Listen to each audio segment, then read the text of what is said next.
Now, being fair, there was one thing that Prime Minister Anthony Albanese said today that I thought was very good. He announced that NASA, the American Space Agency, is going to have its first commercial rocket launch outside the United States, and it's going to do it here in Australia, in Arnhem Land, in fact.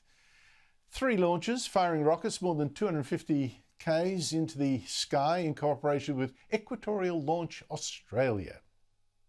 The Australian Government has granted regulatory approval for ELA to host 3 scientific suborbital sounding rockets launches on behalf of NASA between June 26 and July 12 at the Arnhem Space Centre. And these 3 launches are important. They're for universities to do scientific research. These rockets will go some 250 kilometres north up into the sky to collect data on the physics of the sun and its relationship with the Earth. But what does all that mean? Joining me is Dr. Brad Tucker, an astrophysicist and cosmologist. I love saying that. What a cool title. Let me say it again to you, Brad. From the College of Science of the Australian National University. You must have a very nice, little card, a business card with that on the bottom, eh? Oh, well, there's so many words on there. Space dude also kind of works at a certain level. But that's right. Space dude, I like that. Enjoying the beauty of the universe. I love that even more. I tell you what, it's not a little business card you've got, but a whole A4.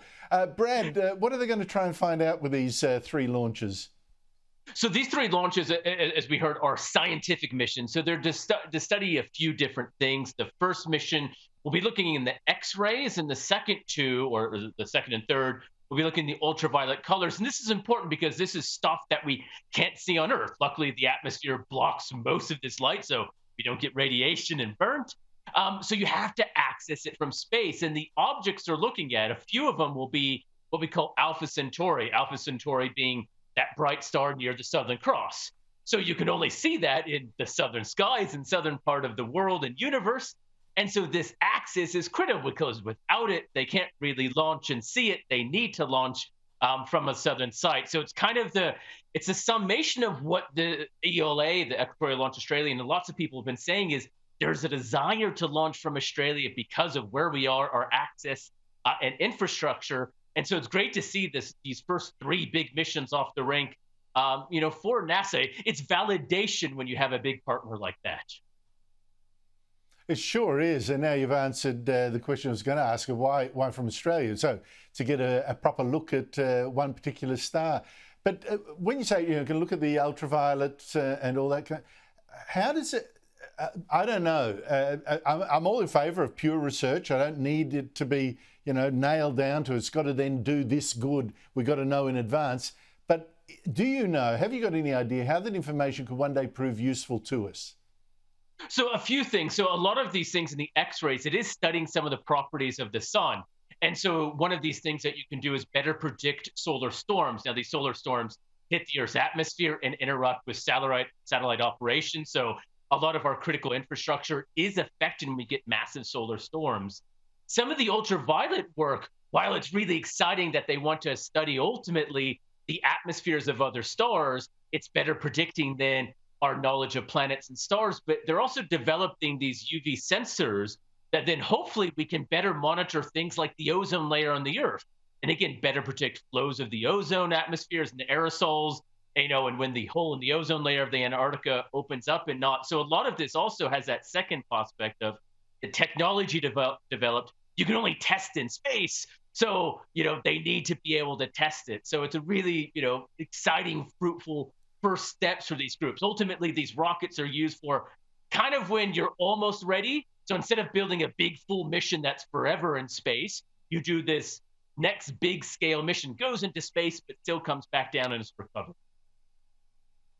I know that Prime Minister Scott Morrison, the former Prime Minister, made a few announcements about getting into the space industry. Are we doing enough? Could we be doing more? Where do you see our expertise lying?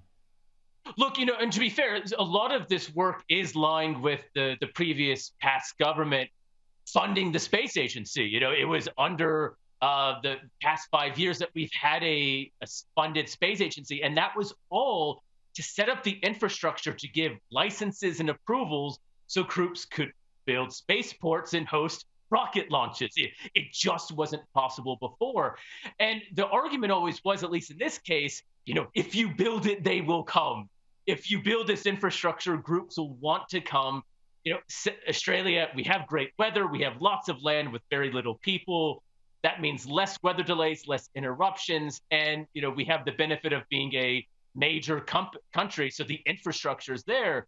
And so the argument was, if you build it, this will get other groups to invest and build launches, as we're seeing with this, but also then develop that sovereign capability. And I think that's where this is headed towards, and we need to do more of, meaning that we can build the satellite, develop the technology, have the people to build it, and then launch it all from Australia. It's great to work with our other countries, but you want this critical infrastructure to also be able to be solely done in Australia if and when we need it. Brad Tucker, always terrific to talk to you. Thank you so much for your time.